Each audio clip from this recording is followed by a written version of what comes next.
Coming up That's next amazing. on the Inherited Podcast. Man, legacy means everything to me. And I say that because I can just use myself. So my name is John Griggs III. My dad's name is obviously John Griggs Jr. His pops is John Griggs. Whenever I have a son, he gonna be the fourth. He ain't even got no option. But the point of it is, for me, is like, man, your legacy is what you left for people to hold on to. The name means something if you left something worth holding on to. It don't mean nothing if you left a mess behind. God came to me and was like, all I want you to do from here on out is help people in this aspect. And I went back to her and said, I'm supposed to be a coach. I'm receiving help from you when I can be giving it to other people. She said, exactly. She's like, you answer everything when I ask you. She's like, you're never a person who needs help finding out the direction. She's like, your biggest thing was, are you gonna go? So when God hit me, it was like, now you ready to go. So and that's why I took it on. I deal with men mainly because just number one, because I'm a man. Yeah. It's like I grew up in a house with a lot of women, but I also look at the landscape. Women got yoga, they got Pilates. They actually do, even if they're pretending, they attempt to try to be in spaces that allows them to be vulnerable to one another. Men don't have as many. Man, I always say the number one thing that men need that they don't define it as, men want the same safety that women are asking for. They just don't know where to get it from. And they don't even know how to identify that within themselves. Building a legacy, so watch how you study me. You know it's inherited, ain't no comparison, stacking up guaranteed. Moving so militant, consistent and disciplined. Getting that paper and stacking it up, no time for no chillin', man. Building a legacy, so watch how you study me. You know it's inherited, ain't no comparison, stacking up guaranteed. Moving so militant, consistent and disciplined. What's good? It's Sir Gates. You're now tuned to the Inherited Podcast, the official podcast about Tiller Grunts. Once again, we are back with another dope guest, another dope episode. Thank y'all for coming back. Every time listening, giving us y'all ear. But first and foremost, make sure y'all go to YouTube, like, comment, subscribe. Just type in Batilla Grunts. It's BATRRLEGRANCE. Subscribe, tune in, and y'all get some good value. So we'll get into it today, all right? We got a special guest, Mr. John Griggs, life coach, author, minister, and artist manager.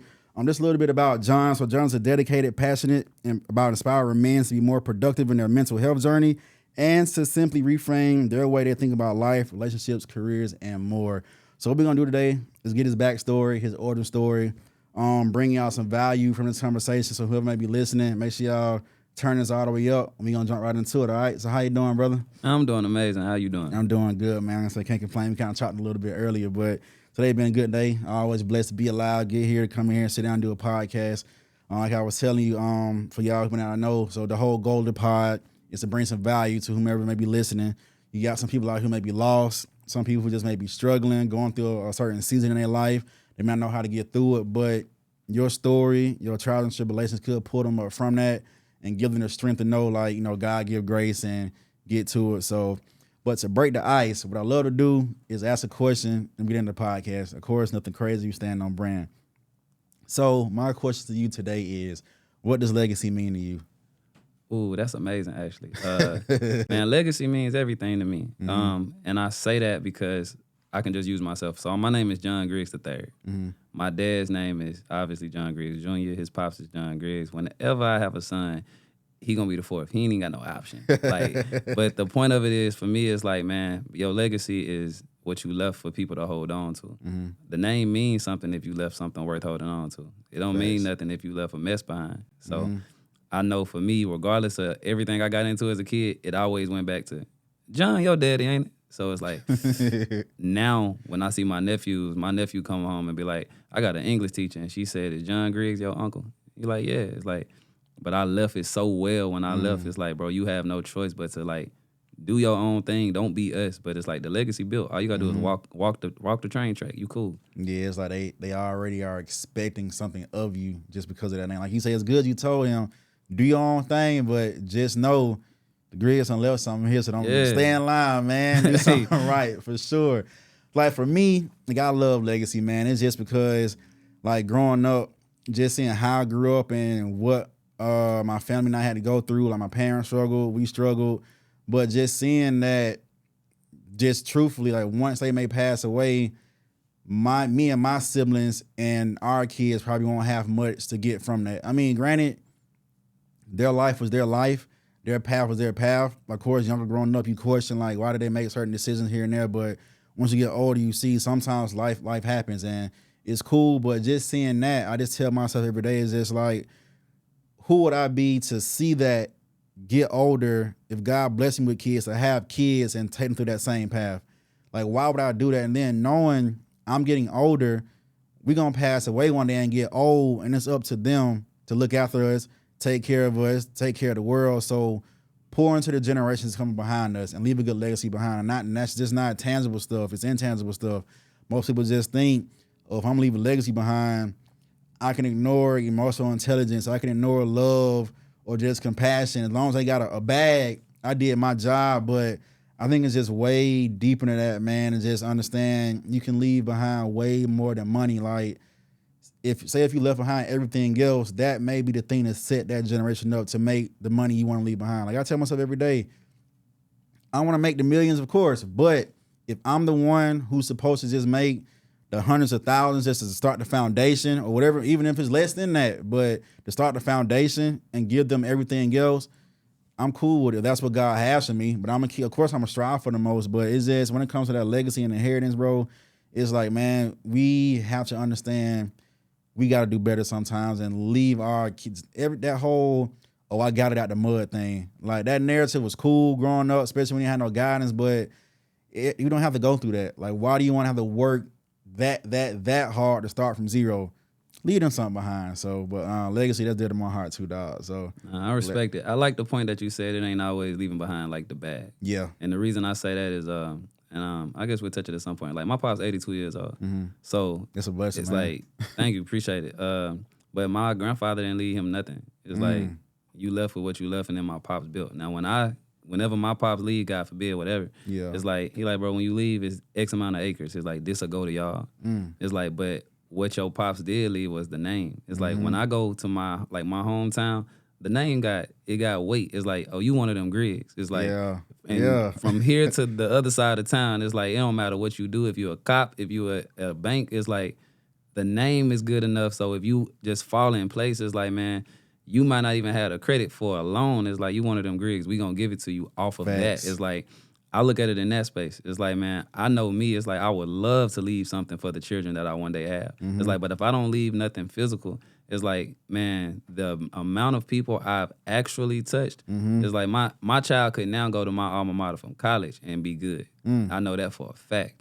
Shit, that's dope, man. That's dope, man. But so, like I say, man, legacy is a whole topic of conversation sometimes when it comes to this podcast. But so what I want to do, right, is dive into your life, get your origin story. So if you can, just tell us from childhood as much as you can remember, like up to now, so they can just get a sense of like how you grew up, family, background, this life for John, man. So just give us your spiel and get us started, man. So the origin story starts in Louisiana, man. I was born in Monroe, Louisiana. I moved to Mississippi around the age of 4 or 5. And true story is I only stayed in Mississippi because my mama wasn't moving no more. My pop's job moved, and he said, oh, they want me to move again. My mama said, if you move again, you're going by yourself. And Pop said, look like we going to make it here in Mississippi. Good job. But, hey, look, I get it. I'm the youngest of a big family. I tell people all the time, man, I'm the youngest of 10. Sheesh. And I grew up in the house with 3 older siblings. The rest of them was already gone. And that shaped my life because it was a female dominant household. So it's my mom and 3 older sisters. So if my dad sneezed, I was on his side. Anytime my pops left the house, I left. And it wasn't because he had to teach me that. Like, inheritedly, like, my spirit knew it. It's like, if he goes somewhere, go with him. Yeah. Type of thing. The difference for me is with having all those older siblings, it's like, man, every woman in my family that's my sister thinks she's my mom. So being the youngest of 10, right. Being the youngest of 10, there's only 1 brother, 8 sisters. So my pops had a son, 8 girls had me, and it's like growing up, it showed me like, okay, if you don't have a good relationship with women, it's because you didn't choose to have one.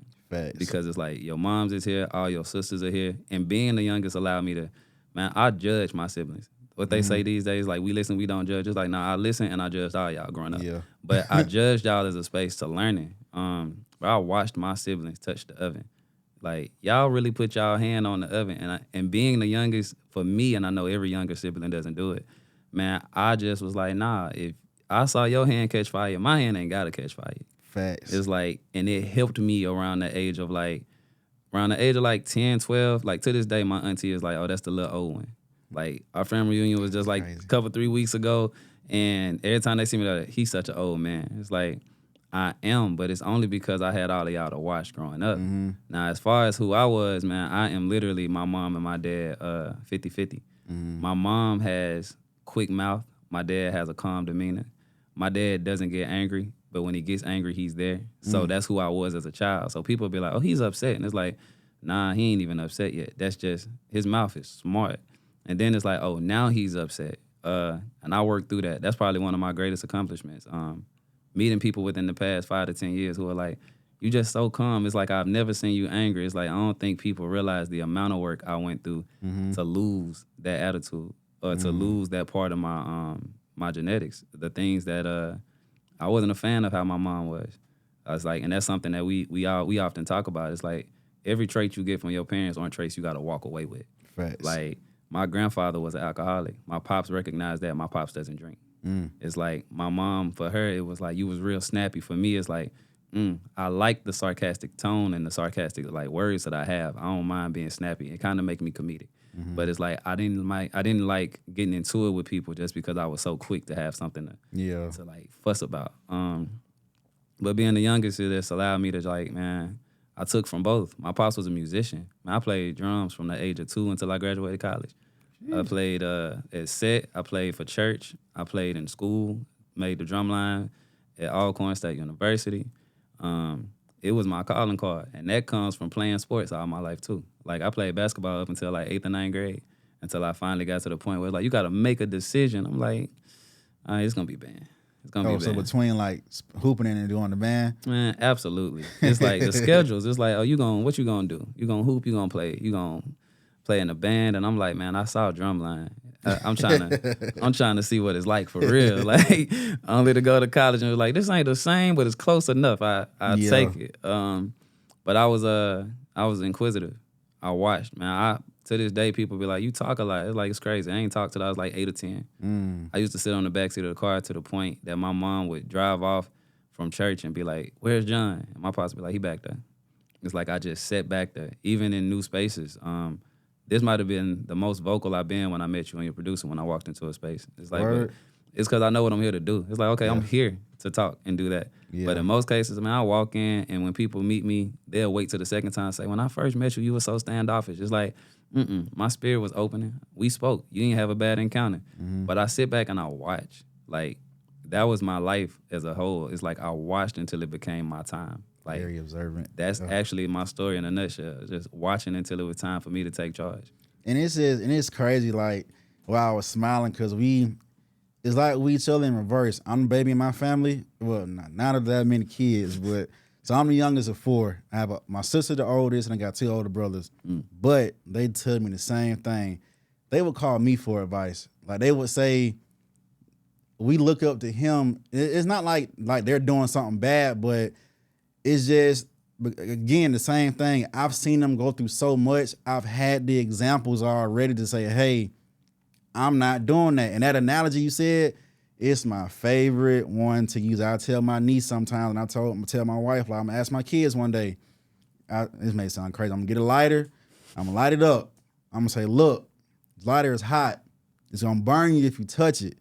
Do you still want to touch it? Like, do you have to touch it? Are you going to sit here and take wisdom and knowledge to see you don't got to do what X, Y, and Z did if you already see the results? So that is just like, I've seen them go through a whole lot, and I'm like, man, you know what? I don't want that. But it's just crazy how we relate so much in that area. And people tell me all the time, like, bro, how old are you? Old soul. I can get confrontation if I want to, but it takes a lot to fill my cup up to get there. And I honestly love that part, 'cause I've seen myself only like maybe once or twice in my life, like, get there, and I honestly don't like it, because it's like, not that I will black out, but it's just, if I had so much I've been putting with for so long, the wrong person to get it. But also realizing that I know that's an issue too. Why am I not sitting here dealing with my issues? Why am I just bottling everything up? So that's where like counseling and stuff came in, and therapy. It's just like, man, you may get there one day, but let's really get to the root of like, why would you snap that hard, and why are you holding so much in? So it's like we relate on a lot of levels, man. That's why I know this is going to be interesting to talk about. But so having that dynamic in your household, mom, pops, and all those siblings, how do you think that shaped you to get on the path you're on today? I think it shaped me because I didn't want to be what I saw. Mm-hmm. Like, in a nutshell, is that the same thing that you said, man. Being the youngest, I'm also classified as the oldest. Mm-hmm. My dad knew it way before I ever could understand it. He'll tell me at like 5 years old, he's like, "You the oldest." And I'm like, "Yeah, I'm 5. Like, my sister 30. He's like, "You the oldest."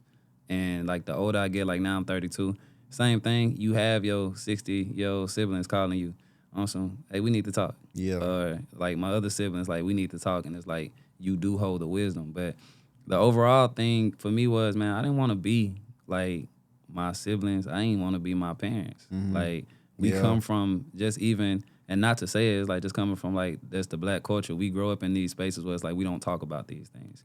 And it's like, now somebody passes and then you find out about everything. And it's like, bro, I'd rather have all of this on the table today to discuss it and like grow from it. My dad telling me my grandfather was an alcoholic helped me in the space to when I was a functioning alcoholic. Like, I tell people, it's like, people will be like, "How you know you was a functioning alcoholic?" It's like, proof for me is, if you saw me on campus in college, Monday through Saturday, it's like, bro, there's a chance I had something on me. There's a chance it was Hennessy in a nice container. It was a chance that it was something brown, of course, to the point I drunk 101, like 101 proof alcohol like it was water. Bro, you crazy. Like, you got that one. I'll never forget, like, hanging out with a friend one day. We was sitting in the truck.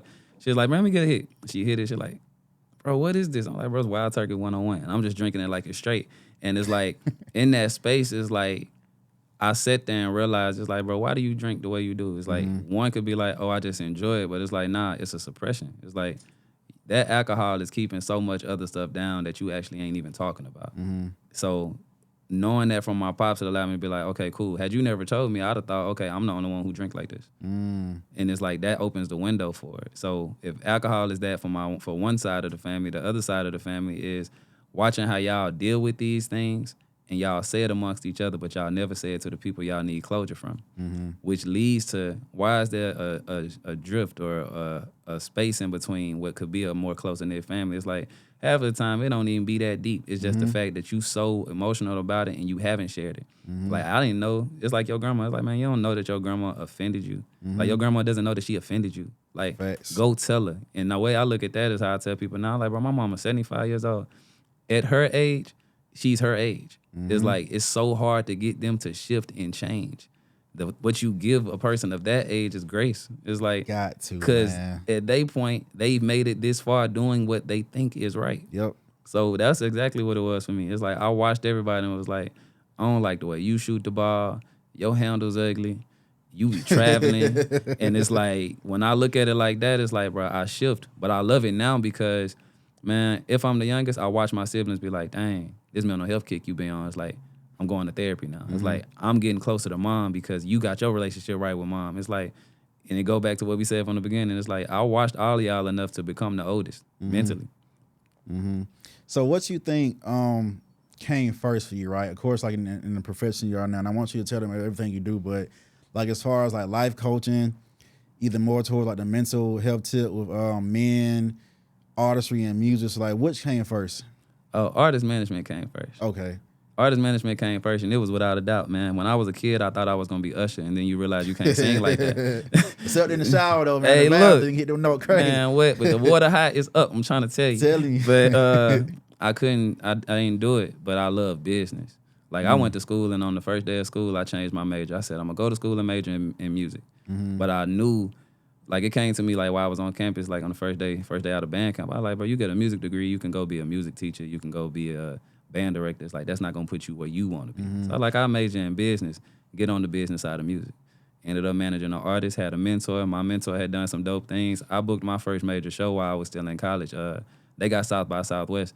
I booked all the artists that I was working with then, which was just the homies. Booked them for North by Northeast in Toronto. Oh, that's hard. While I was still just like a college junior. And my mentor was like, how you do that? I like, bro, getting in contact with folks, building relationships, made it happen. Is key. And he was like, you in charge now. These your artists. If you need me, call me. I'll help you out. But that was first. But music was always gonna be my number one. My pops was a bass player. He played behind some of the best, like Sam Cooke's, Johnny Taylor. It's like he was our artist manager at his own point too. So for me, when I graduated college, I was like, man, I'm gonna go pursue artist management first. My mom was like, nah, that ain't what we doing. My pops was like, go for it. I was like, that's divided. Look, that's crazy. Okay, so within music, what I know you was in a band, your pops are played music, but personally for you, what draws you to it so much, and what do you love about it so much? Like what about music actually moves you enough to say, hey, I want to sit here and give my time, energy, and possibly even artist manager, sometimes money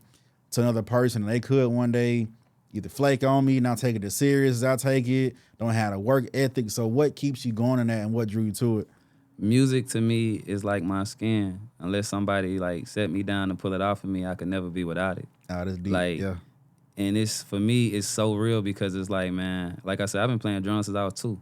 My pops and my mom would tell anybody, it's like, we bought a drum set because you would go in the kitchen, pull all the pots and pans out, and be beating on them. So we bought you a drum set to preserve our stuff. Like, this is how it happened. And then you grow up, man, my pops was a pastor. It's like you go to church, now I play set for church. Mm-hmm. And it get deeper than that. Like, my sister played keys. When my sister graduated and went to college, now I'm playing the keys for the church. So when people be like, oh, you can, it's like, I can. You play the piano too? I do. Bro, I want to learn how to play the piano so bad, bro. Man, you can do it. I tell anybody, start with YouTube first. You can. So that's what I say is like, I want to get a keyboard. Of course, I don't know which one to start off with, but YouTube, it's for some reason, and it may be like on a like spiritual level or Christianity, but just hearing certain keys and melodies is just like, it's peaceful. It's just, it moves me sometimes, and in other ways things can't. So when I hear keys and like strings, bro, I love it. It's keys for me. Bro, jazz is my favorite. Like, I listen to jazz before I listen to anything. So like Coltrane, like Miles Davis, any just raw instrumentation does it for me. Keys, we talking like Oscar Peterson. It's like, you can't beat it. Soul in you, dog. Telling you, it's in there. I'll tell folks, bro, I'm 65 at heart. Hey, that's how I feel with my body wise, because that's military, dog. That's funny, man. But that's dope just to see, like, you actually got a passion and you still pushing towards it. So what I want to ask, like, within being an artist manager, what are some of the trials and tribulations you have faced, and how did you overcome them? Like, some of the biggest moments of those areas. Man, the biggest moment, and I kid you not, man, the biggest moment was getting my hands on funding at first. But going back to being an observer, I never asked my siblings for anything. They know if I'm coming to you, it's the last of it. Yeah. It's like, I don't care if I'm asking you for a granola bar. Nobody else in the city has a granola bar if I'm asking you for it. So, man, the artist, and you mentioned this, you was like, me and my artist had a conversation. We met at college, and he was just on some, bro, I'm gonna make it with or without you. He was like, man, I just want to know, do you want to do this? Because I want to be one of the greatest artists. And I was like, say less. This works because I want to be one of the greatest managers. So either you was going to work out or I was going to find a new artist. The funding, my first funding came from my sister. I wrote a business plan, figured out how much it would cost to do studio time, wrote it down to a T, marketing, everything. I drove to my sister's house, 8 hours from Mississippi to St. Louis. Sat on her couch, gave her that business plan, and asked her for like 15 bands. Because I had never asked her for nothing, she gave it to me. But this is me observing and knowing that I got a sister that got a restaurant and she got her funding from you. My other sister started a business and she got it from you. Or other people in the family have asked you more than once. So me finally being, at this point, I'm fresh out of college, I'm 23, 24, I ain't never asked you for a pair of shoes.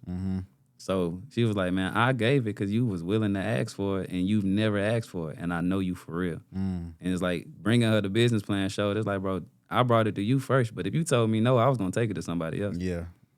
That's a major though. I mean, if I was her, I'll see the same thing as like family feel like sometimes you could be entitled and you got the audacity to ask, but it's like, look, sis, I can't eat with a business plan we usually you'll take to a bank. How much more serious can I get? And plus, like you said, if I never ask you for nothing, obviously you see I'm capable enough to go out here and survive on my own. Like if I went all these years and asked you for nothing, so I would have gave it to you too, man. So with that, how did you get started? Like, what was your first move? It was crazy. So with that, man, we recorded my artist's second project. Because the first project, actually, we recorded it just on some, bro, we gonna get it done off ourselves. And truth be told, it's interesting because we rushed the project because at that time, my artist had a relationship with Crit. So our rapper Big Crit. So my cousin is his little brother. So me and my cousin managed the artist together. Put that first project together, no budget, hoping to get on a tour. It's like, that ain't how this works. It's like, but the project was cool. And it was actually fire because Crit produced like 2 of the records on the project. That's dope. But once we got that budget, man, we created a project, and that's when we ended up out here in Atlanta. We put that project out, did it at a studio at that time, put it out. I'll never forget working with some people later on, and they was like, bro, I remember when y'all did that project back in 2019, 2018. We thought y'all was on then. We was like, nah, that was just us taking what we had and getting started. Yeah. All right, man. So that, like I say, man, you got a dope musical background. So let's move into the next segment of your life. So how did you step into life coaching? Man, I stepped into life coaching because I had a life coach. Man, I had a life coach and I had a therapist. And I still talk to both of them. And unlike a lot of people, man, I sit in spaces, talk to people, and I give people the answers that they trying to give to me in a non-facetious fashion. My life coach told me straight up, she already knew it. She said, bro, what you think you need here, you don't need here. She's like, and eventually you'll find that out for yourself. God came to me and was like, all I want you to do from here on out is help people in this aspect. And I went back to her and said, I'm supposed to be a coach. I'm receiving help from you when I can be giving it to other people. She said, exactly. She's like, you answer everything when I ask you. She's like, you're never a person who needs help finding out the direction. She's like, your biggest thing was, are you gonna go?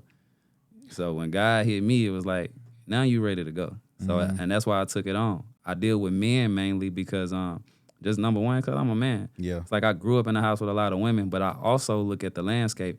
Women got yoga, they got Pilates, they actually do. Even if they're pretending, they attempt to try to be in spaces that allows them to be vulnerable to one another. Men don't have as many. The most times, every time somebody say therapy for men, the first thing they say is, oh, the barbershop. It's like, y'all ain't opening up for real. Y'all ain't talking, man, I love my barber, legit. We talk about it a lot, but y'all ain't opening up for real. It's like being a life coach, and like I tell people, I don't help with traumatic spaces. If you have a traumatic space, I will introduce you to a therapist. But when we talking about, I'm a person in a space where I'm at right now, and I just want to move from here to the next space, come talk to me. Yeah. Because it's like, that's all most of us need. We need, bro, people need guidance. And sometimes telling a person, I don't know, is the best guidance too. Because as men, we be capping the other men to show the fact that we don't know anything. But that's a different story too. Yeah, acting like, a lot of that is ego too, is just who wants to be the person who's seen not knowing something. Especially, like you say, if it's another man asking you, got the ego and masculinity stepping in. So it's like, well, in your head, I think this may be it, but I'm just going to tell him anyways. But you can definitely stray somebody or down the wrong path by doing that. But so with the people you spoke to over time, last few years or whatnot, what do you see? And I guess we can go in the niche of like the black community, right, or black males. What is one of the most issues they come to you if they're struggling with that you can't think of or remember? Man, I always say the number one thing that men need that they don't define it as, men want the same safety that women are asking for. They just don't know where to get it from. And they don't even know how to identify that within themselves. They don't call it safety. So when most men be like, man, I just be dealing with a lot. It's like, bro, as much as you dealing with, bro, you really need rest, but you don't know who to go rest with. And you can't rest in your home sometimes. You done went and worked all day and then you go home and then your wife needs you to be that provider in the house. Or you done went and worked all day, now you done come home and you think what you're supposed to be doing is what you're supposed to be doing. It's like, bro, somebody needs to tell you to sit down. The first person that needs to tell you to sit down is yourself. Like, bro, like, nails, boy. Like, go sit down. And when you sit down, ask yourself, is what I'm doing, is it quality, or is it just quantity of me doing a whole bunch of things to maintain a vision or a look that people feel I'm supposed to be in? Because that's the thing, too. I think 90%, and these are not the world's facts. These are just me talking. I think 90% of the world live in imposter syndrome. I think 90% of people live in a space to where others want them to live, and people say, no, I'm doing me. And it's like, are you? Because I don't think all y'all like hookah like that. I think y'all just do it when y'all go out because other people like it and you want to be in. I don't think all y'all like them shoes like that because everybody don't look good in Jordan 5s. You should probably take them off. But if that's what you if that's what you want, if that's what you if you want to do that, you want to do that. Yeah. It's like, man, I'm one of those, and this is the real reason I speak to men, and we'll get into the preaching space next. I know it. It's like, bro, I speak to men because it's like, bro, you have to identify yourself as a person before anybody else can identify you. We chase women. It's like, why do you do that? It's like, have you ever noticed when a man chased the bag, the woman chased him? And it ain't got nothing to do with him chasing the bag. It's the fact that you found purpose in something. Yes. She's searching for God. And for you, God has to show up in you. But if you haven't identified God within yourself, bro, you like a moth flying to whatever flame is lit. Therefore, go learn to sit down. Yes. And find yourself first. That's crazy. When you speak about rest, right? Just last week, because like I said, because of the military, I deal with bodily issues, and it's either, and I love business, I have degrees and stuff like that, but it's either I'm mentally tired or I'm physically tired. So one day, I said I was on the couch it was definitely last week. I was just like, man, I got to come up with a way to really rest.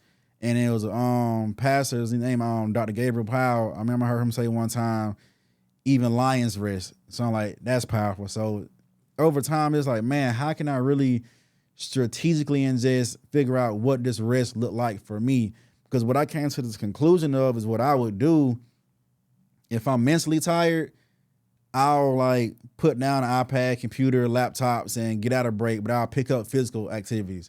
And then if I'm physically tired, I'll sit down and pick up more mental activities, whether it is doing work, back end, admin stuff. So I'm like, man, I can't just keep flip-flopping. I got to find that middle part of where I need to be self-aware and say, hey, are you mentally tired, or are you physically tired, or are you both? And if you're both, is that just what it looks like as far as just sit down, unplug, or is it that burnout to where it's like, bro, drop it all and really pull back and sit and do nothing? Because sometimes doing nothing is the rest you need.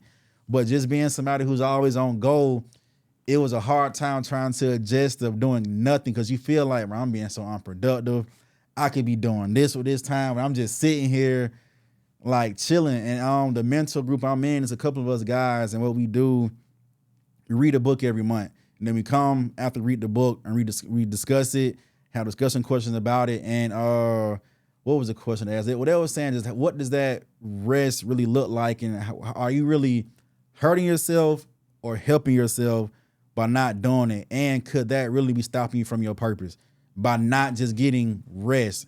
Even though it's not like something you can gauge by progression, like, is this helping me achieve this goal, that goal? But in reality, that rest maybe sometimes holding people back from their goals, man. So I'm gonna say the answer to that, and you ain't even asked me that, but I'm gonna say the answer to that is yes and absolutely. Because this is why. This is what I do with my clients. Like I said, if we starting from here, we going. I want to know everything that's on your plate right now. Write it down. Now that we got it all out, what's a necessity, and then what's a luxury? Because some of these things you're doing, you don't have to do. It's like, and then once you break it down to what I have to do and what I want to do, now you can cipher through, bro, create an actual schedule of discipline. Bro, I'm big on, my favorite scripture is Proverbs 25:28. A man without discipline is like a city with no walls. You leave yourself open to whatever danger is coming to you now. Facts. Because you lack the discipline. But you doing everything you want to do along with what you need to do. Slow down. Once the table is built, once you know what you need to do and what you want to do, that's why I say it's quality over quantity. It's like, bro, take some of this stuff off. Now you get that space that you're talking about. It's like, man, I'm just sitting here. I'm not doing nothing. It's like, but are your needs taken care of? Yeah. Because that's the answer to number one. Everything now is a luxury, and you don't have to do it. You missing the butterflies fly by your house because you outside running. It's like, bro, if you sat still, you'd probably sparked an idea. But because you didn't, you like, man, I'm searching for something. It's like, self first, bro. Yeah. Take care of you, and then self will give you, like, you know what? Maybe my purpose is this. Or, how I always say, always agree everything to God. Man, a person can't identify God until they identify self. You can't even fathom being loved to that capacity until you can love yourself that way. And you're mistreating yourself by just being on the go without any type of structure. Yep. Because the structure is necessary. And that's why I said earlier, that's one thing I missed about the military. It was like, a lot of folks used to complain, but that was the first time in my life, because when I went in, maybe like 24, 25, I want to say I was, but I was coming from high school, hating school, didn't like it. Excuse me. Went to college at Albany State, did a year, freshman year, cool, really didn't like it. Sophomore year, got on academic probation. I was like, because I don't like it. Then I came home for a semester. I was like, all right, my whole thing was, so one, I'm never going back home to mom and dad crib. Two, I don't want to just fail school. I never failed, but so let me go try it again. That second semester of sophomore year, it was just, still don't like it, back on probation again. So I was like, you know what? Being self-aware, I'm racking up all this debt for something I'm not even trying to be that great in. So I came back, came home. But from doing that, it was just, you got to survive. Job at the airport, I was still just going to work, going out, this and that. That job sucked, $725. Like, something got to shake, man. Once they had recruiter's office, signed up. So being just pulled out at the streets of Decatur, Georgia, being out all kinds of night, doing everything I wanted to do on my time, going into that world, it was such a culture shock to me. It was just like, whoa. Like, of course you can see on like the TV shows and the movies how the military is, but once you actually in that, it's different. Like the first night, I don't know if y'all went through, you sleep deprived, couldn't get no sleep, this and that. Of course, like the yelling never did affect me, only because I was aware, bro, that's gonna happen. It was the unknowns that I was just like, bro, we going to bed after training all day, getting to bed at 9 o'clock. These folks want to come into your barracks at 1 o'clock in the morning, wake you up, get dressed, go outside and hold a gun out for 5 minutes, go back inside, go to sleep, and come back 30 minutes later and do it again. So it was just like, man, but I see it was breaking you down to build you up. And the discipline of saying you getting up every morning, going to work out, it's showing you take care of yourself. Like, if you're not physically good, how can you be good in any other aspect, whether it takes your body to do? But just that level of discipline, just the level of expertise it took, it structured me in a way to when I came out of the military, bro, this stuff was easy to me. Like school, bro, I made the dean's list. Never in my life would have thought I'd been on the dean's list. But the things that I picked up and the structure I picked up, it made, bro, I enjoy school now. Back then, it's give me a book, I would have punted that book across the street so fast, dude. But now it comes easy. My wife say all the time, she think I be lying, but she'll ask me a question. But I love knowledge. Like, I'm a sponge, and that's a part of the reason why sometimes I lack on my rest. I'm always trying to, oh, this is interesting, let me learn about this. But she'll ask me a question, I know the answer, and she's like, no, it's not. Like, go Google it. And she'll Google it, and it's right. She's like, bro, how do you do this? It's because, like, a lot of this military stuff, it just shaped me in a way to take time to read, take time to study, take time to just be proficient and stuff. So, but I feel discipline is key, especially in a man's life. Like you say, if you just out here willy-nilly doing everything you want to do, you'll never be going to your true north in the direction where you're going, because you're being pulled here, you being pulled there. And then and sometimes back then it wouldn't help me because I'm a giver. I love to give. Like, it warms my spirit, not for the, oh, I did that for you, but to see somebody who may have been struggling, like, man, whether it lasted for an hour, 2 days, 3 days, they're at peace right now. And I was able to help them. You don't even got to give me a reward, say thank you. It's just being given is great. But again, discipline, that's something every man should work on. Everybody, but just speaking to men in general, like if you're a disciplined man, and also, again, I had to learn putting God first. That was a journey I had to get back on out of the military. So I remember that day they told me, they was like, bro, you can go to Korea or you can go home. I'm like, man, it was after a week, some guy had drove his car over a low water crossing and he got swept off and he died. Had to look for a body for a whole week. I'm like, bro, I came from Decatur, Georgia, just chilling. Now I'm out here doing this on somebody else's time, somebody else's word. They say so. Bro, get me up out of this. I'm like, God, if you get me up out of that same old prayer we'll pray. I promise if you get me out of this situation, I'll be good, I'll do right. But I was able to come home and got my life right, got back in the word, the Bible, of course, going to church. One biggest thing, I started paying my tithes. When I started doing that, and it's not for the reward, but just seeing the fruit from it, it was like, man, it's truth unto it. But some people still shine upon it because they may have been hurt from a church or a pastor who did not use the money right. But I still recommend people like, hey, just do it. But and when you look at it from retrospect, it's like, really think about it. Out of 1,000, 100, you spend that on junk food, subscriptions, soda. So it's like, if you feel like you don't want that other 90% blessed, Like it ain't much. Just do it. And like my prayers nowadays is like, Lord, I want my tithe to increase. Of course, with that the income, but I'm praying for the tithe to go up. But it's just like, man, growing up as a man, life changes for you, man. But so let me ask you this: when it comes to mental health, and again, I always want to stick to because the audience, a lot of black men, but everybody can take from it. But when it comes to mental health and counseling, what made you go see a counselor and/or therapist for the first time? Why do you think it's important for people to go into those doors and kind of break that stigmatism of if you going, you got something wrong, you crazy? Man, I'll be honest, man. My friends encourage me. Man, my best friend is a therapist. Like, it's a good friend. Shout out to her. It's a good friend. Like, shout out to her. Her and she been my homie since I was like 15. And it's always been a conversation for her. Me getting a life coach, same thing. And my artist had a coach. And she said specifically, she was like, I want to talk to him. And I was like, bet we can have a conversation. I'm always open for it. Yeah. But what I enjoyed about it is, man, my therapy was always Southern Baptist Church action. Man, my therapy always been God. What can you tell me about myself that I don't already know? Yeah. And in truth, man, in my therapy, man, it allowed me to unravel all the things that I had covered up.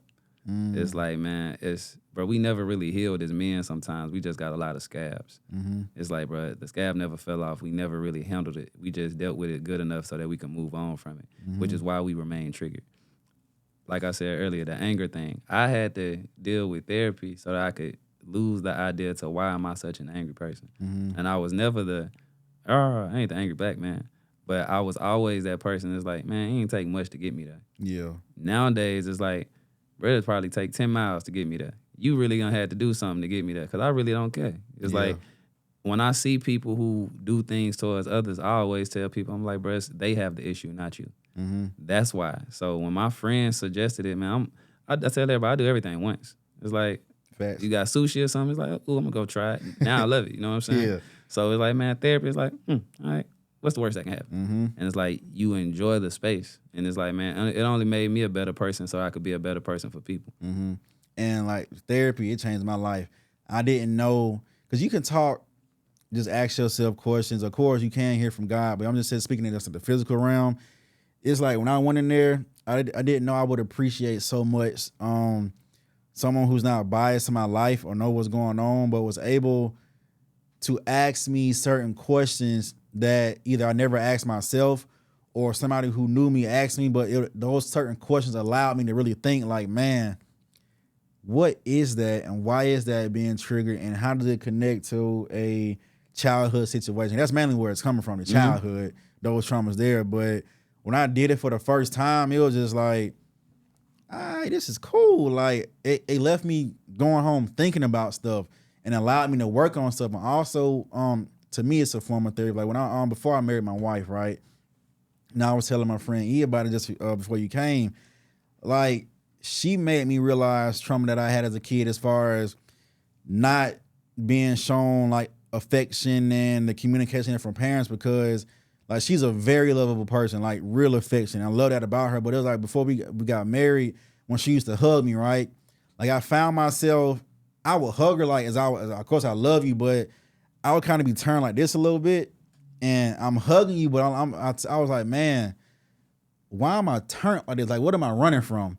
But I was never used to that kind of affection and that kind of love, so it was kind of like, but how do I deal with this? Like, I mean, I love you and I'm hugging because I love you, but it was just like, well, why am I'm not grasping you as I know I should and reciprocating that love. So when I seen that, I'm like, man, it's something there that I need to go deal with and get to the root of. And it's like, okay, when you was a kid, because y'all struggled so much, it was just hustle, and not, hey kid, how was your day? Like, come talk to me, like, why you feel this way or why you feel that way? Come give me a hug. Like, but it was just, we got to make the money to keep lights on, the gas on, electricity. So that is that part of therapy, and just going to see a therapist. When I tell you, it grew me. Coming from the service again, like they had diagnosed me with like displacement disorders. When I came back home from shooting rockets all day, what can I do here in a civilian world that correlates to that besides like a leadership position? But of course, every job nowadays is like, hey,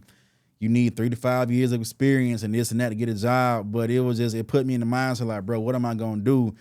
Excuse me, but as soon as I got connected to a therapist, all that stuff just went away.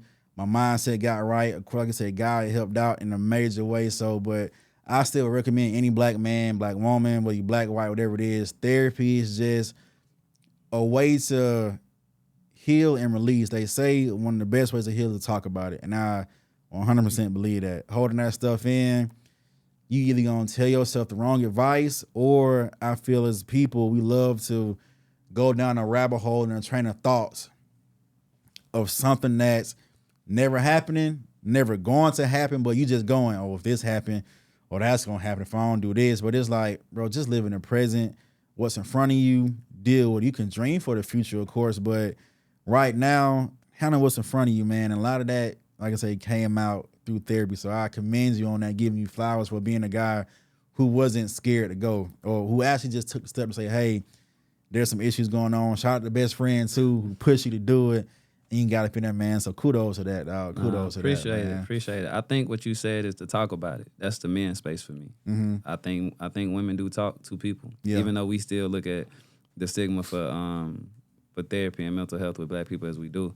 But men choose to not talk to people. And it's like, bro, I don't think we identify how that affects us on even in the physical levels. It's like, man, you finding men having heart attacks at 35. It's like crazy. Y'all don't realize that heart attack is probably from tension you've been holding in since you was 7 years old, bro. And you've, to this day, you still don't tell nobody nothing. Like, that's the purpose of it. Like, even with me being a life coach, it's like, yeah, we structured this space for you to talk to yourself. And now when you have your next session with me, now we talking about real things. It's like, so what did you find when you were sitting by yourself? You know what? This came up. You're like, that's crazy that this came up. That's too deep for me. Let me get you a therapist. However, I also host like a men's group. So it's like, if you don't want a therapist, come to the men's group. It'd be therapists in there. That way, whatever the advice you get is coming from somebody who can tell you. But it's that space, like, even in the Christian space, it's like it tells us to confess your sins one to another. It's like the fact that you holding that in, it's like, bro, you hurting yourself more than you helping yourself. And you actually feel better. Like, that's the one thing I say. Like, therapy and even having a life coach, it's like after you, most times when you lead them sessions, it's like some of them be on some, but the rest of them, that deep breath and release be like, hey, I'll see you next Thursday, huh? Come on. Facts, man. And I'm glad that you got that circle. Like I said, all the men come together. There's definitely more room for spaces like that, because you just, in some of these communities, man, it's just so rough, and a lot of parents either made, some passed away, some walked out of people's lives, and they just have no guidance growing up. And it's like, hey, some men, the streets did raise them, but they have no role model or no safe space some may even want to, but just go in there and just like, man, let me show my soft side a little bit and actually just talk. But in this culture nowadays, you got to be so tough. You can't be vulnerable. You can't be the weak one in the room. So it's even harder. But so coming from therapy and life coaching, right? So of course, I know you said the background. Of course, you and your family, you could say, grew up in the church, right? So how did ministry come about for you, and how do you step into that? Man, I'll be honest. I ran for ministry for years. Like, for years. Like, if you could have compared me to anybody, I was definitely Forrest Gump. I wasn't doing it. Like, hey, you gonna preach? It's like, yeah, nah, we not doing it. I stepped into it because I finally started, like how you say, like, I came back, I started talking to God more. When I talked to him, he told me, he was like, this is what you gonna do. Matter of fact, I could be real honest. Somebody gonna hear this and think it's wild. I got a DUI while still in the military. That's crazy. But I was sober. Military police officer. Everybody in the car is a military police officer.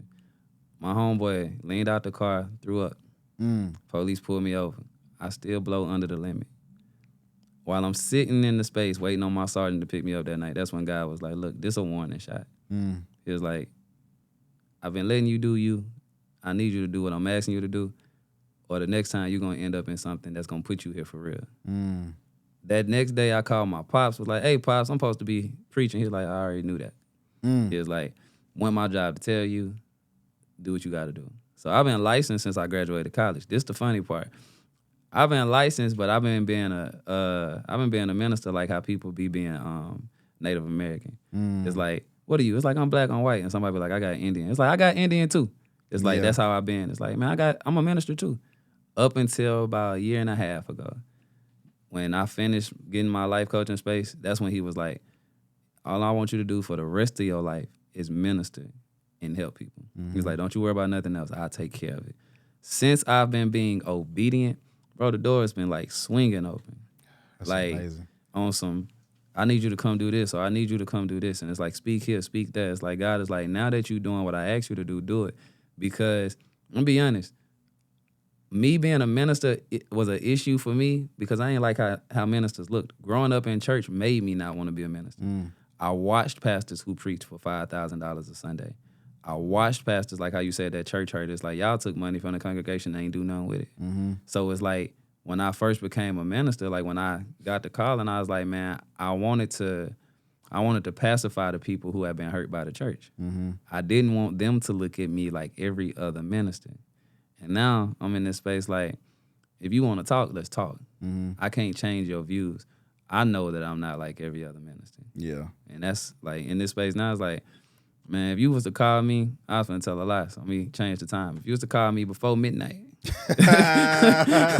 and be like, let's talk about, hey, look, and say, let's talk about the word of God, I'm like, all right, bet, let's do it. But I was gonna say, man, if you call me at 3 a.m, it's like, to be told, if you was to call me and actually in need, I'll get up and be like, so that's something different though. It's like if it can wait. If it can wait. But if you was in need, it's like, man, come on, I'll give you a word, I'll pray for you. Yeah. So that's beautiful, man. It's like a lot of people do run from their calling, or some folks haven't heard it yet. But again, that bounce back on the path of like, spend time with God, spend time in the Word. One day you're gonna hear him. Like, but the further you run, the longer it's gonna take, man. I learned that too, was just people, and it's just from reading this, figured out, I always thought it was like, okay, when they say you're gonna hear from God, he gonna speak something loud in your ear. You gonna hear this voice, but just learning is different ways he'll speak to you, through people, his voice, through instances. Like you said, the DUI thing is like, it may not be that, hey, son, do this. It's different ways you got to keep your eyes and ears open for to see, oh, that was nothing but God right there, man. For me, it's the, and I use my example, it go back to what we were talking about in the coaching and what I tell men anyway. It's like, bro, God needs you to be still to hear him.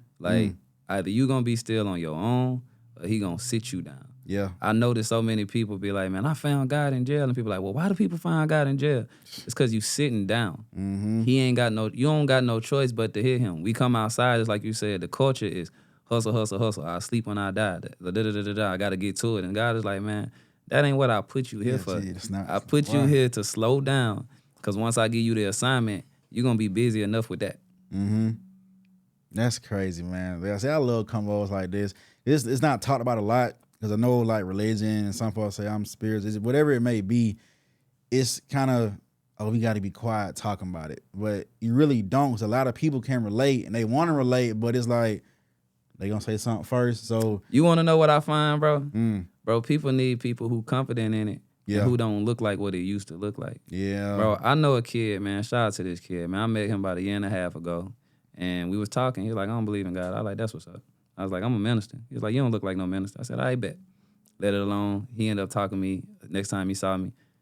Fast forward, just in his life, I think in a couple of weeks we gonna baptize him. That's amazing. This is the space though. It's like, so why was it easier for me to get to you than somebody else? People don't actually know their word. People not looking to know their word. And people forget what the words say. The words say, be fishermen of men. I'm from Mississippi. Yeah. Y'all don't know how to fish. Like, and it's like, that's what the problem is. It's like when you go fishing, you throw the hook in the water and you let the hook sit. You can go sit in your truck, eat you a sandwich, but you don't pat the water. Church people along the way lost their way, threw the hook in the water and was splashing. It's like, y'all ain't gonna never catch a fish. Scaring them away. Ever. It's like when you just show up and be yourself, it's like how you say, man, the light on the hill can't be hidden. It's like, man, I shine in what I am. And I ain't trying to tell you, hey, I'm a Christian. It's like, either you gonna talk to me or not. Yep. But when the people finally do gravitate, it's like, which is why for me, he was like, this why I called you. It's like, you gonna show up the way I need you to show up. That's beautiful, man. And like, maybe it's been about a month now, right? And I'm still not saying trying to get a grasp, but like figuring this out. So when I was a kid, I can't remember what age, some lady said, and I, of course, because my name is Joshua. So everybody my whole life, you know what your name mean, right? And when I was young, of course, it was no, my parents would name me that. But as I got older, it was like, of course, I got heard of him in the Bible. So I'm like, all right, yeah, but I never did dig deep into that. So a lady had said one day, no, your voice is important. You're going to speak to the masses and you may not. She said, like, on the realms of being a preacher, but with me, of course, I'm like, nah, that's not me. A second time it happened, I was going to counseling and she was a counselor out of a church.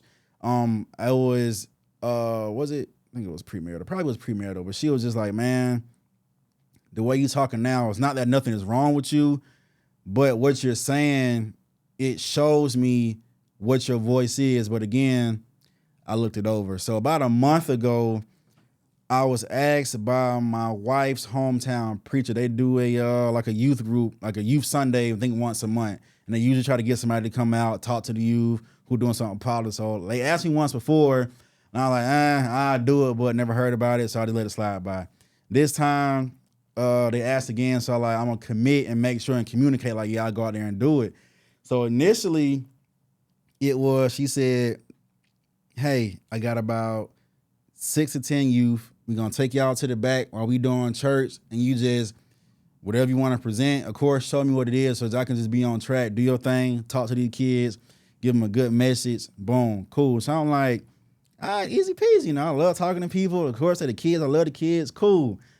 The night, literally Saturday night, it was like 10 o'clock, night before, she shot me a text and was like, are you available to talk? I was like, yeah, I am. She says, you know what? The Holy Spirit said you got to talk to the whole congregation. I was like, huh? She said, you supposed to speak to the whole congregation. Can you do it? So, of course, in my mind, I didn't after that, I was like, man, who am I to go against the Holy Spirit? So I said, all right, I do it. So that night, I put something together, but I kept it on course. What I'm doing now is about legacy and inheritance. I knew it was kids there and parents there, and both of them could get a word from that. I'm not a preacher, but somebody can hear something. So I told my life story, spoke to the kids, spoke to the parents, because she said in the past what would happen and why she wanted to separate us in the first place is because when we're talking to the kids and it's like, y'all should, y'all ain't, the parents are like, amen, yeah. And the kids was just like not receiving it because it's like, y'all kind of judging and criticizing and jumping on us. But after the whole thing, I did it, and she was like, man, you know what? She wanted to prophesy over my life, and she said, I feel the weight on your shoulders of what you're trying to do with your voice, and you've been told this before. And I was like, oh man, what? So she was like, yeah, like I know the weight you carrying and what you're trying to do, but the thing is, she said she don't think that, of course, I'm called to speak in front of the church, but like she seen the podcast, like what I'm doing, like you can do ministry in that way. It doesn't have to be, oh, I'm the preacher, you the preacher in front of the pulpit and this and that, but just make sure you plant that seed and keep watering. So I'm like, man, this is the third time I done heard somebody tell me your voice is gonna do something. So I'm like, you know what? So that made me go home, and it's still what I'm doing, but I was about to drop a lot of content, restructure the whole thing to where now it's really kind of a format to where I'm just speaking into the youth and people who can get a word. But it just shows that being in that space, in that realm, around other people who found their calling, you need to be in that space. Of course, like for me, sometimes, again, like when I say I'm banged up. Some mornings I really can't get up because I'm that sore. So watching church online, that has to do, but it's just still nothing like being in the house to around a lot of believers and getting that feeling. And some, of course, can prophesy over your life. But that just comes me to say, like, I'm glad that you were able to hear that voice and get that calling and say, hey, follow my directions and walk in these footsteps and walk in this path, and you're gonna be all right. And then you say all them doors, just you ain't got to touch them. You walking straight through them. So it's just proofing and putting in again the testimony to show. Get close to God. Listen to, open your ears up, and like you say, sit still like the waters and rest, man. Because if not, you never know. But it's life changing, bro. Nah, respect, bro. I appreciate you, and in response to you, bro, I'm proud of you. I don't know you. Man. I just met you. I just listened to your podcast. Literally, I listened to the 2 I told you today, just on some. I do got to do this. Let me see who I'm going to talk to. Yeah, facts. But man, bro, spirit knows spirit when they meet it. You know what I'm saying? And you already know what you've been told, and you already doing it. I just tell you, don't overthink it, bro. Yeah, you doing an immaculate job. Thank you, man.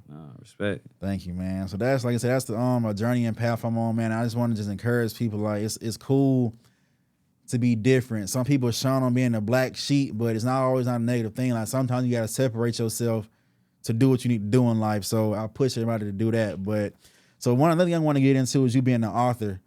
How did that come about? And give us that path to your first piece of work. Man, I got 2 books entitled Growth Through Gospel, bro.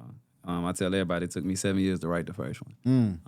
And by 7 years, this guy told me to do it, and I drug my feet for them 7 years. This goes into the space to how he was like, you already was supposed to be a minister. I just kind of been letting you do your thing. I used to text everybody on the way to school, like group text, mass text, like, good morning. The Bible says, yeah.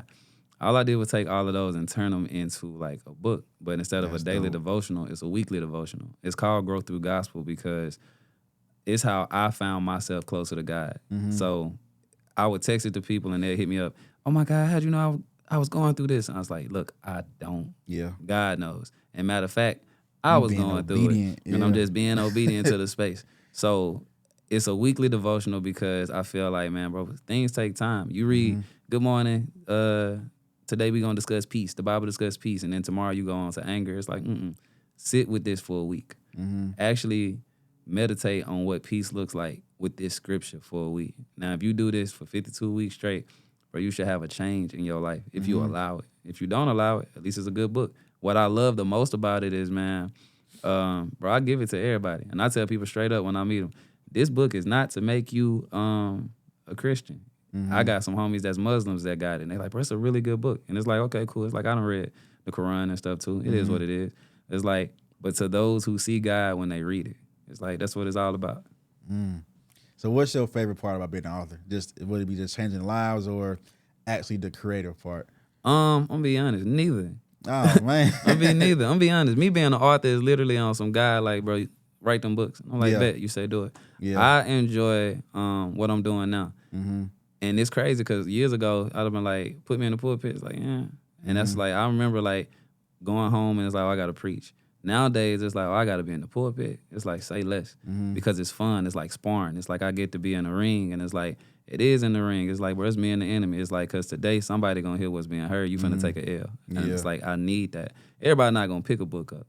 Facts. And it's like, if you are going to pick it up, I know hearing me will make you be like, well, maybe I'm more inclined to hearing it. Because most people who pick it up already got some form of relationship with God. It's like the Bible. You kind of got to at least, he kind of at least had to say hey to you at least for you to open it in some way. You don't just walk in the bookstore and say where your Bible's at. Facts. Hey, dang, that's true, dog. That's true. It's a real space. It's like somebody done hip you to it and now you're like, oh, I want to read. And you know a person in their faith based on the Bible they read. Because we'll start off and we'll go get the children's Bible almost. And I'll be watching people. It's like, what Bible you read? It's like, oh, I read New International. Or now I read this. The deeper they get, the closer they get to King James. It's like, why is that? It's like, because now you understand it more and now you want that relationship to be even tighter. You want to be able to be like, well, look, I can read the these, thous, and those too. Well, come on. And that's how I started. So I started out with the King James, but I had to be self-aware. I would find myself, I read it, I'm understandable. When I get stuck at one part, like, that gift of gab Jesus and Moses and them had, what are you talking about? So I go on a rabbit hole to try to translate it. And then now I'm like, man, I ain't reading my Bible no more. But so I got the King James and then I just have a New Living Translation just to see after I read that, if I need some quick clarity a little bit or trying to match it, let me look here. Oh, okay, that's what this word meant, this and that. Then let me go back over here. I want to understand the source of it, but not get, I guess, like baby with it. And not get the real what this was. I mean, who knows how much it possibly could have changed a New Living Translation. So that's why I honestly have both. But I'm gonna tell you, I struggled reading that King James, man. It was like, I don't know what it is. That takes me back to even with my name. That was my first. So I've read the Bible front to back before, but what I noticed was I read it just to read it. I wasn't reading it, studying it, or like getting a very, very deep understanding. It was just like, you're supposed to read the Bible. Let me read it. So the church, I was at Springfield Church, and they had a Bible plan pamphlet. Took it home every day, read this, check it off. It was again, and went back to me it was like work. I had goals that I could achieve, and they're like, that felt good, check. But now I had to go all the way back, and let me just real deal dive in to understand. But this is the first time that somebody again had asked me in my adulthood life, your name Joshua? You got a powerful name. You know what he did? So I'm like, man, you know what? I've been asked this all my life. I'm about to start over again in that book. Now I'm like, man, bro, he was powerful for real. All these cities he done took over and this and that. I said, man, this is crazy. So now I got an understanding of who Joshua was and what this name means. So it gives me even more purpose to live up to that. Who knows when my parents gave me that name? It could have been God speaking through them, like, get this child that name, so once he get old enough age, he can go back and read this book in the Bible and get some purpose about it. But I'll tell you, it changed my life reading it. I didn't know Josh, he was a savage. In a good way, though, but he was a savage. Man, look here. First of all, I was going to ask. So I ain't know why. But you was like, okay, cool. They could have just came to you, so why they named you that? Mm-hmm. This is what I love the most about the Bible. Man, the Bible is better than a television series when you finally get tapped into it. I just sent this because I do a Bible study group on Zoom, too. We meet 5 days a week. Mm-hmm. And I was telling them, like, they be like, John, you really do got a smart mouth. Not offensive, it's like, but you sarcastic. And I was like, man, when you get deep in the Bible, I was like, I talk like Jesus on the low. I was like, I sent them one of my favorite scriptures with Jesus is when Jesus turned to the lady and say, go to your husband. And she say, I don't have a husband. And he say, you don't, but you sleeping with 5 people now and none of them are yours either. I said, I speak just like Jesus. Stop playing with me. Jesus was petty. I was like, Jesus was petty too. Like, telling you, it's man. Like, man, but when you got to get in the Bible and be like, where it say that at? It's like, yeah. Go open it. It's like, they get real reckless in there. It's just say it, man. It say it a little different way. Yeah, man. Like, what was his name? I think Pastor Mike Ty, he said the same thing. He was like, look, only if y'all knew the exact same words you said. He said the Bible is better than some of these series you watching on TV. The stories are just as crazy. Just the drama, the female drama, the male-female drama. But bro, the book of Esther would make a great series. To anybody who read it, it's like, bro, Esther end up becoming queen off of another woman getting kicked out the house. That's crazy. And then she play her role. They getting ready to kill her people. They called mans in there. He done hung the rope up. They like, yeah, man, we finna kill him. Only for them to find out right you there. Hung your own self. You hung that rope thinking you was finna kill an Israelite and you hung it for yourself. It's like, if you watch this in a TV series, it's like, dang. You gonna be hooked. Legit. It's like the Bible version of the Power. Man, I'll be glued in. Yeah, man. But like I say, man, when I finally jumped in and started in the book of Joshua, I'm like, all right, man, now I see. Because I used to struggle with, like, bro, how do you read the Bible? Like, where do you start here and there? But it's just one, go where God leads you into. What I always do, if there is a time when I'm at church or watching online, what they're speaking of that day, just go there. Go there, tap in, and let that rest in your spirit for the week and keep going. But I don't make it so difficult for myself no more. Cause I was just so like, you got to start here or start there. But I'm like, nah, man, it's so much in here. Let's go back through it and actually pull something from it and learn, man. But yeah, the Bible, it's amazing, dog. It's amazing, man. I read mine every day. And it's like, granted, since we do Bible studies, it's like, man, we start with a book and we meet about it on Sunday. We break it down Tuesday through Thursday, like actually digging deep. But it's like, bro, I got favorite stuff I like to read. Like, it's a couple things I done read more than once. So, like I said, it's literally TV to me. Yeah. Like, the only thing I don't like, and it's like, I can say I don't like, only thing I don't like is like the Book of Kings. It's like, when you reading through Kings is literally, it's for the anime watchers. These are all filler episodes.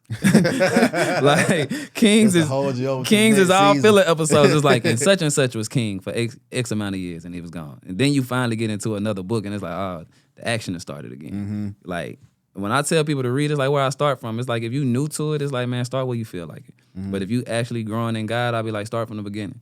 I say start in Genesis because it's like, you won't understand a lot of stuff in the New Testament until you have read the Old Testament. Now when you read it, you ain't questioning, so why was this? It's like, now it's like, man, I'm on, for anybody who done seen like One Piece. Now you finally to the part. Because One Piece like 8 million episodes. It's like, Jesus.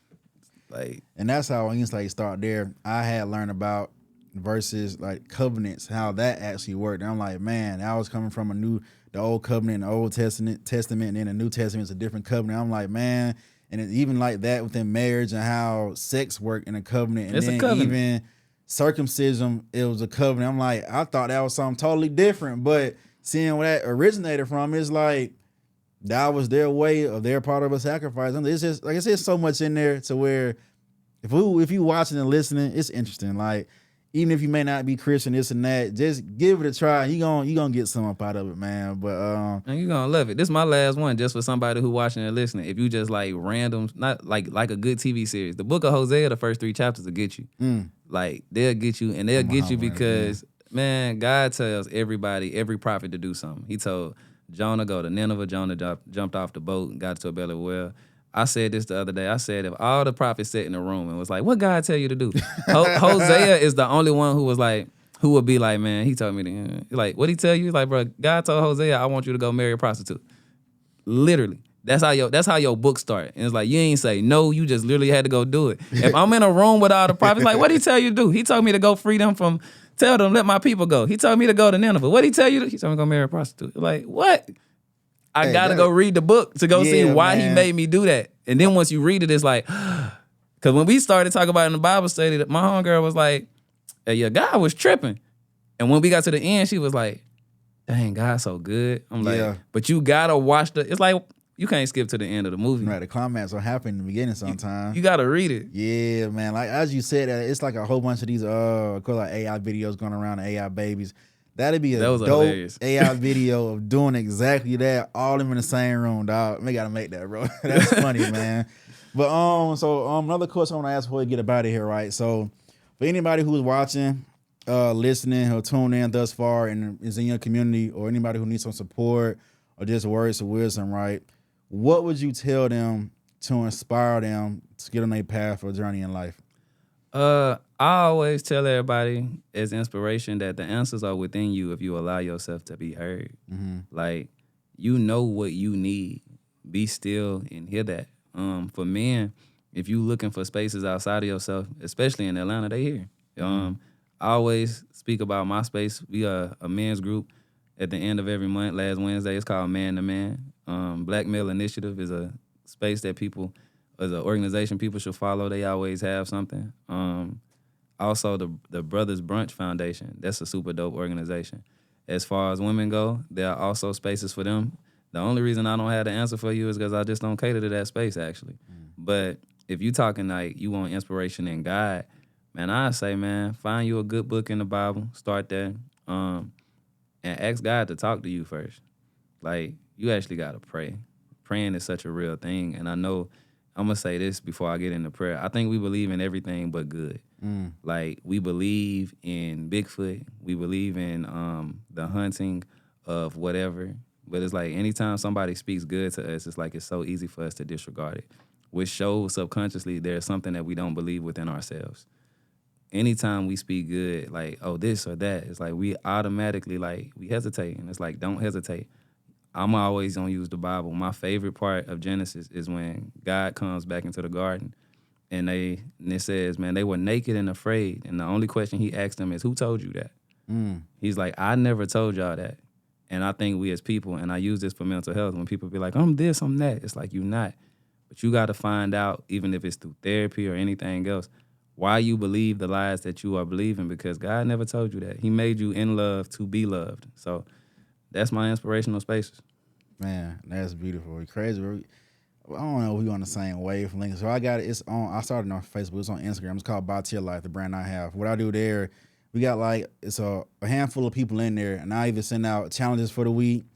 Like a not like a flyer card, but a card whether it's a quote and then a meaning behind it, but about like when God came back to the garden on Adam and Eve and they were already naked. Just last week, my post to them is this: some of us these days, we're afraid to get naked spiritually, or just to, but that's how it was meant to be. That's how it started. We were naked, and they didn't know to be ashamed of being naked until they was exposed to those fruits of that tree. They was walking proudly naked, and that's how God had us walking outside, walking beside him. So we gotta get back to being spiritually naked and walking in our path in life. But it's crazy you brought that up, man. That's wild. That's good. I like that. That's wild, man. I'm gonna use it. But yeah, man. Like I said in the beginning, job well done. Flowers to you for what you're doing. You definitely brought value to the community today. A whole lot of gems. I'm pretty sure whomever is listening, they gonna grab something from it. Like out of this whole hour we done spoke, something is in here for somebody, man. I just want to say I appreciate you for showing up. for speaking your truth, giving your advice, and just bringing value to this platform. But before we leave, you got any announcements you want to give or anything that's coming up? Just want to put out? Man, I'll say that. I got 2 books on Amazon. Both of them, Growth Through Gospel, Volume 1 and Volume 2. Soon I have an audio book coming out. And for people who are looking for a space to worship but don't know if it's safe or not, I got a Zoom. Follow me on Instagram at That's Griggs, or follow my Instagram for my book at Growth Through Gospel. And I like the Zoom congregation because it allows you to get on, and your camera don't got to be on. And I like to tell people, man, we spit conviction, not judgment. The word to do what it's gonna do to you. It ain't my thing what you do, because we all got our own things, and I just want people to find themselves so that they can find God. Facts, man. One last question. So if anybody needed like a life coach or this and that, and they wanted to choose you, how do they go about setting that up? Man, that's perfect too. Go to That's Griggs on Instagram. It's a link in my website. It's a link in my bio for a website. You can book a consultation. The consultation is absolutely free. And if we decide to do it, man, I'll stick you in a 10-week program, and we gonna succeed. Ain't no doubts about it. Beautiful, man. But again, dog, thank you for pulling up. Y'all out there watching, hopefully y'all learned something today. Take something home and tell it to your friend, your mom, your sister, your brother, whomever. But once again, this is the Inherited Podcast, the official podcast about Tiller Grunts. Make sure y'all like, comment, subscribe. Go to YouTube. That's BATRRLEGRANCE. You can follow me on social media everywhere, especially Instagram at SirGatesBC, SirGatesBC. And yet another good episode. We out, man. Till next time.